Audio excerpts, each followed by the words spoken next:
Welcome to Epilogue Podcast, the show where we discuss some stuff that happened on a different show ages ago which nobody really cares about anymore.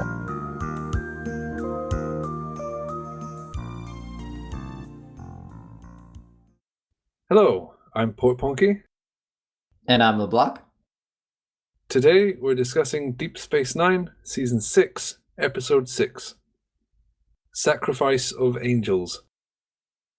As the Dominion finalize the destruction of the minefield, Sisko plays every card he has to prevent the Dominion reinforcement fleet arriving. We have DS9 back. Yay! So the show doesn't have to change its title. Yeah, it was kind of obvious that would probably be this episode. They maybe could have squeezed one more episode out of it, but this was fairly clearly going to come soon. Well, or maybe it wasn't. What do you think? After the last episode, I expected this to be the episode when they take it back. Okay, so it's about as easy to guess as I thought. That's by no means a criticism. Things were clearly coming to a head when you had the fleets facing off. They were taking desperate measures. There were heavy casualties. Either they were going to take it now or never. Well, that could be interesting. But, well, Sisko said it's do or die, and that is the key to the quadrant. So if they didn't take it, they would be screwed. That could be interesting, but we'll never know now. That's a different timeline. A whole lot happened in this one.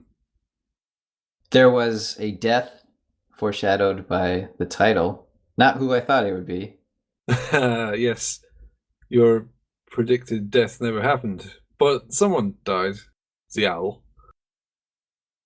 Do you think her death represents Ducat's loss of the chance to reoccupy Bajor forever? I didn't think about it that way, but now that you say it, yes. Well, she's half Cardassian, half Bajoran. She represents the fruits of the occupation. This was Ducat's, I'm not going to say final chance, but his best chance for a long time of seizing a great deal of power. And it was taken from him. At no fault of his own. Oh, he was annoyed when the fleet didn't show up. I wonder what they think happened. What is there to think? There's nothing that could explain that. Sisko is a very scary person. He took out the entire fleet with his stare alone. I guess that's the big twist, if you want to call it a twist, is that the reinforcement fleet gets sort of deleted by the wormhole aliens. How do you feel about that? I'm okay with this. I know when it was initially received by fans, a lot of people thought it was a cheap out or a Deus Ex Machina. Did you feel that way? That's what it is, but it didn't bother me. Well, it's not really a Deus Ex Machina because it's not out of nowhere. We know these beings are in the wormhole and very powerful. That's been hammered into us for goodness knows how many episodes. I like that it came about as a result of Sisko talking. That's what he's really good at, manipulating people. He was on his A game. He was all, no, doesn't matter. This is the way it is. Oh, you want to intervene? Well, go crazy with it. I will spite you for it. He's like a parent to a child saying, oh, no, you wouldn't like this. Carrots and broccoli. It's for grown-ups only. No. Oh, well, I'll make you a whole plate of it if you like it that much. Had they wordlessly intervened without Sisko saying a word, it would have bothered me. But because he was the catalyst for this, I was fine with it. there's a lot of different things implied by this episode. And one of them is during the wormhole alien scene. They say a penance must be paid or something. So that's incredibly vague. They refer to his life as a game. Yes, because he introduced it as a game to them. Oh, he did? Yeah, a game of baseball. You don't know what's going to happen until you play it. Ah, yes. So the game has to continue. They really like baseball. They're the only other entities that like baseball. They had to drag it out into extra innings. I'm not an expert on baseball. Ducat clutching the baseball as he was frazzled and confused by the fleet disappearing was pretty funny to me. Oh, is he holding it then? Yeah, as he's going through the promenade. I didn't notice that. He has to have it because He had at it the in the end, cell. yeah, he had it in the cell to give to Cisco. But he did have it visually.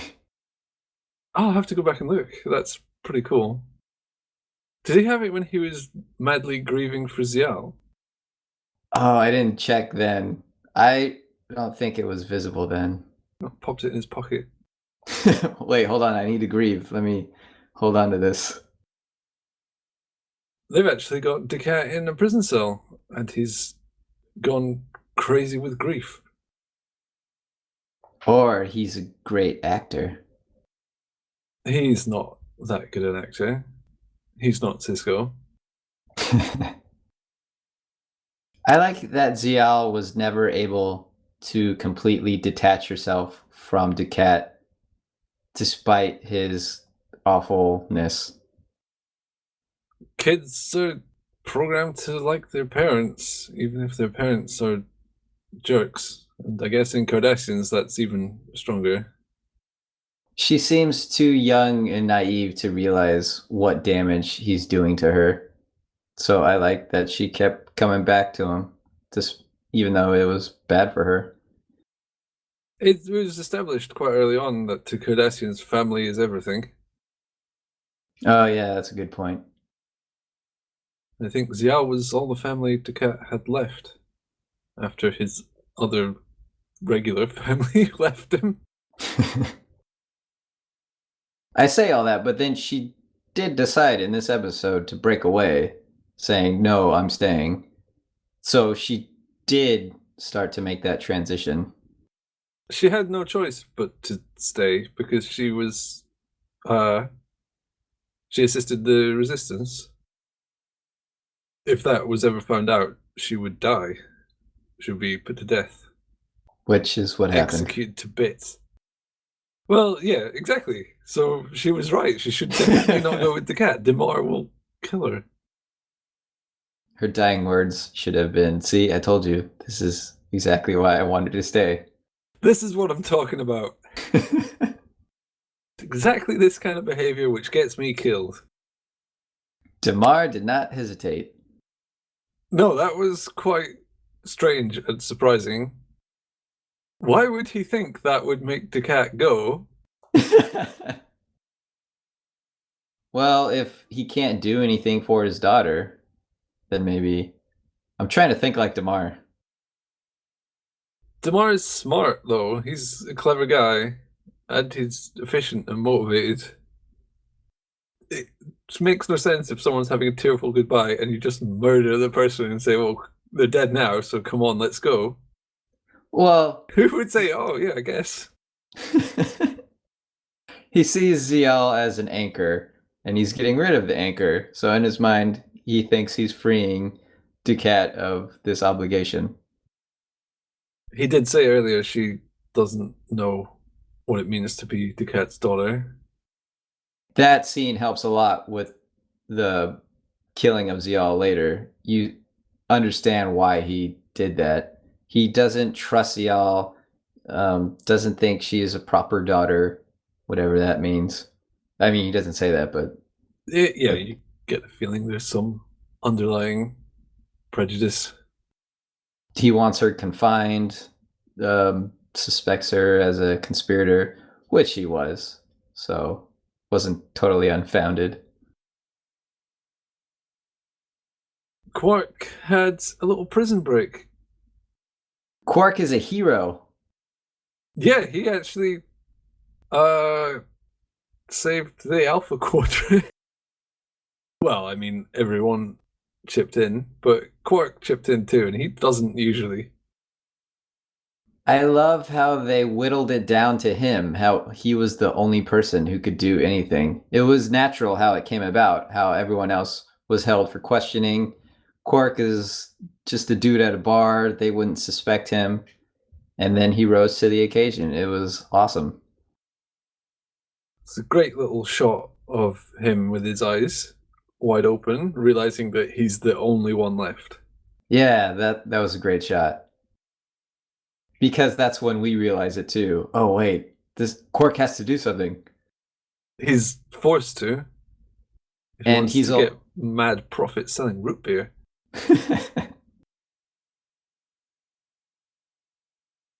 Another scene I loved in this episode was when Rom hears Bajoran fire, gunfire, and there's confusion on Kira and Rom's face, and then the slow realization of what's happening, and then we see Odo come in with his force. It was a great way to introduce Odo's plan, how he was going to help, and the turn he's made. It was well done.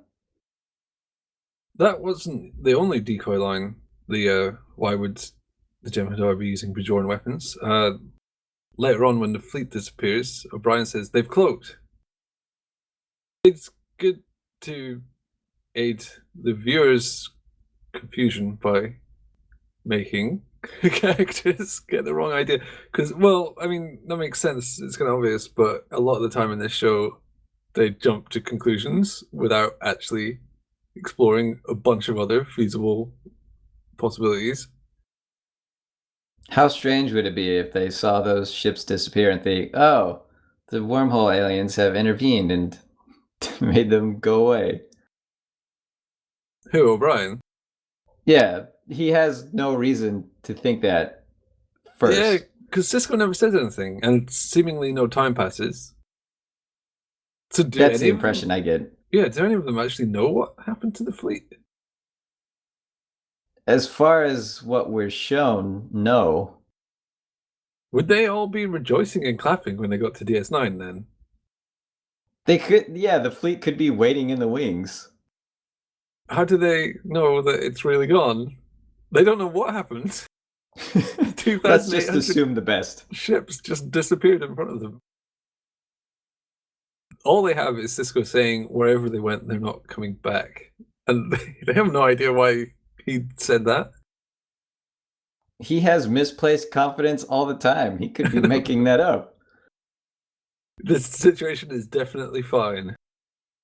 There is no reason to worry at all because of reasons. There are so many scenes in this episode that I love. Another one is when Dukat and Wei Yun are talking, and then Dukat asks, "Is there a single statue of me on Bajor?" Of course there's not. But oh God, he's so...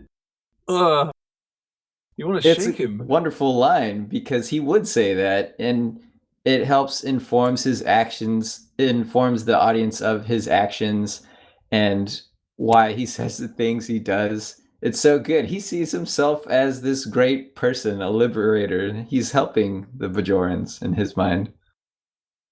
That line about are there any statues, do you expect that to be sarcasm, but he's honest when he says that. He's genuinely upset that they don't appreciate him. Yeah, he doesn't understand it. And then Wei Yun has our reaction. He starts laughing at him and says, I find it fascinating. I do too. It's fascinating to watch him be confused by what's happening.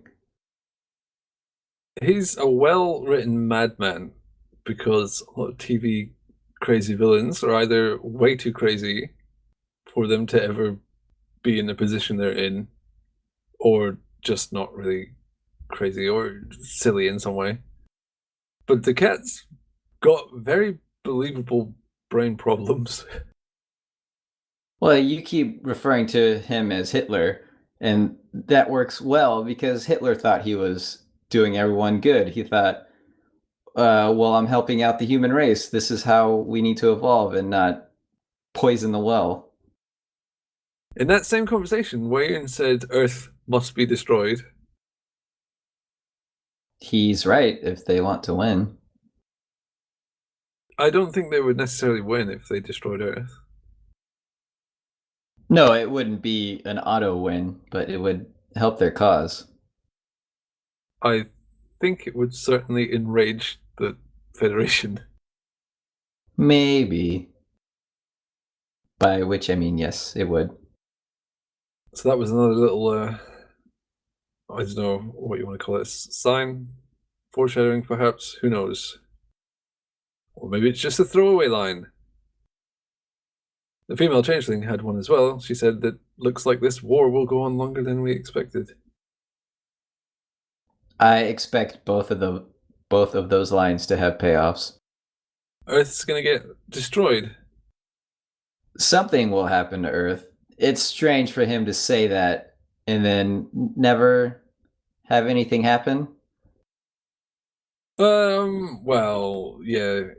Whenever the aliens invade, they blow up the White House, so I guess the White House will get blown up. That's right, isn't it? The White House has been destroyed about 50 times. That's just, I mean, in history. In fiction, it's been blown up millions of times. It's a resilient house. They're actually just very good at rebuilding it now. They've had a lot of practice.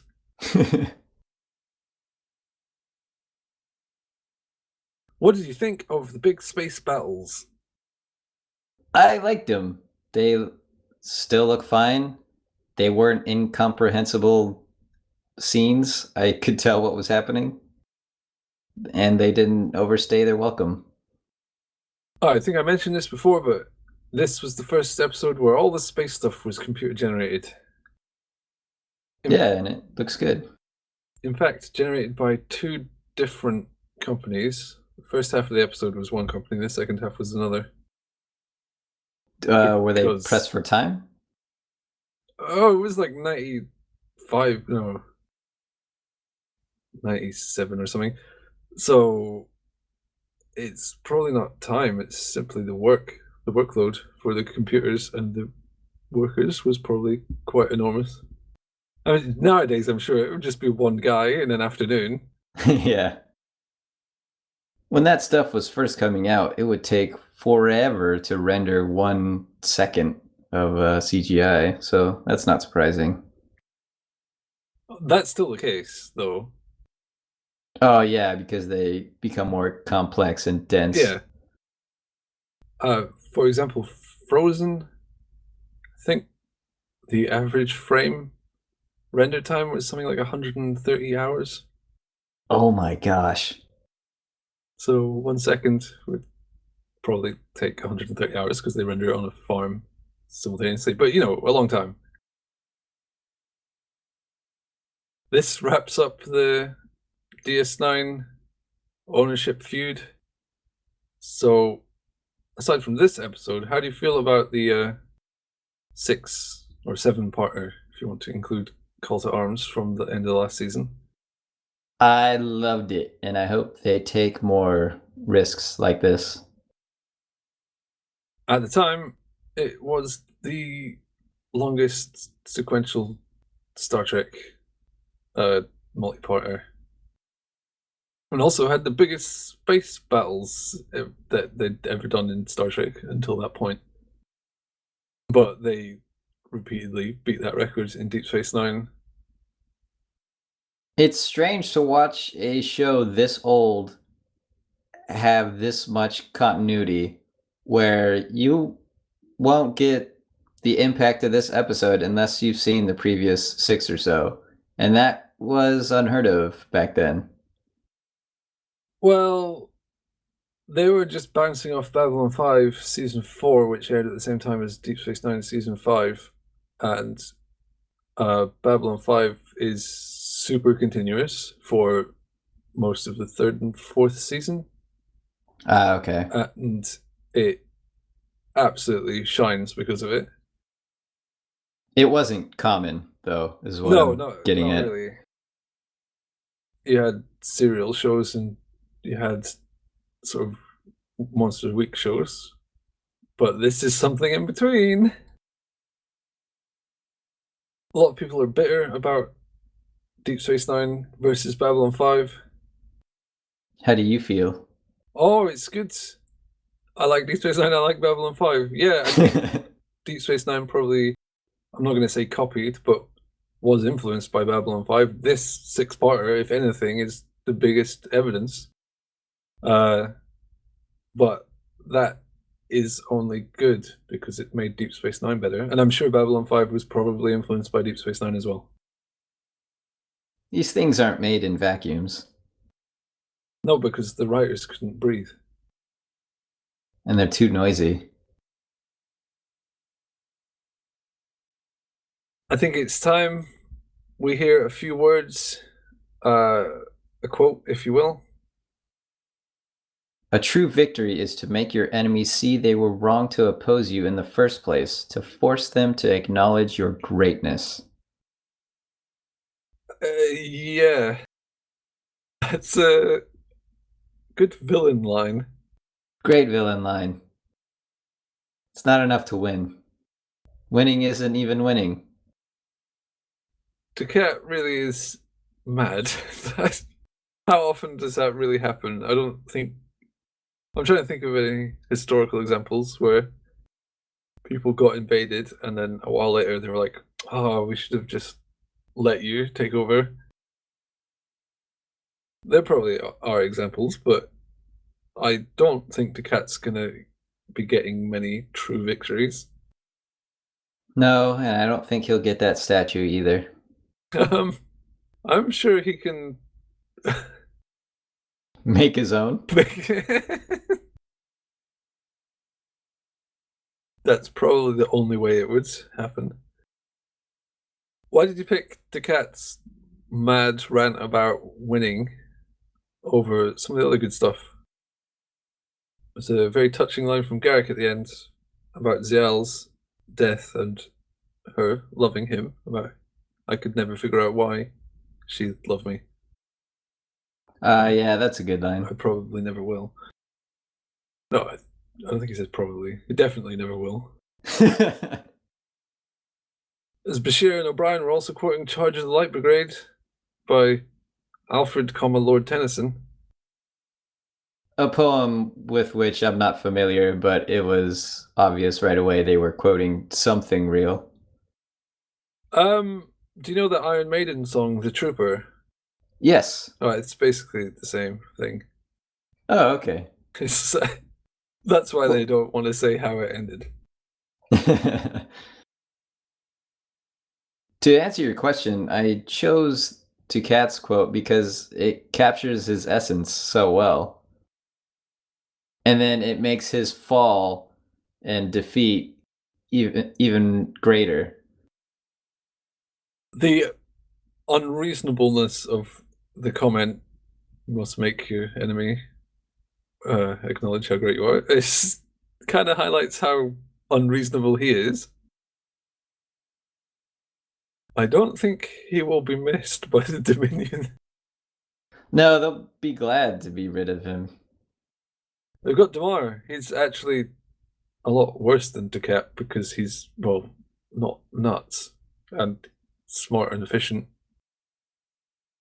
Ducat was a huge liability. Yeah, I should point out, I'm not saying Damar will necessarily be promoted. I just say that because he was second in command, and usually that's how power vacuums work. Makes sense to me. The only way we'll find out for sure is if we watch the next episode. How about we do that then? Okay, let's do it right. Wait for it. Now. Okay.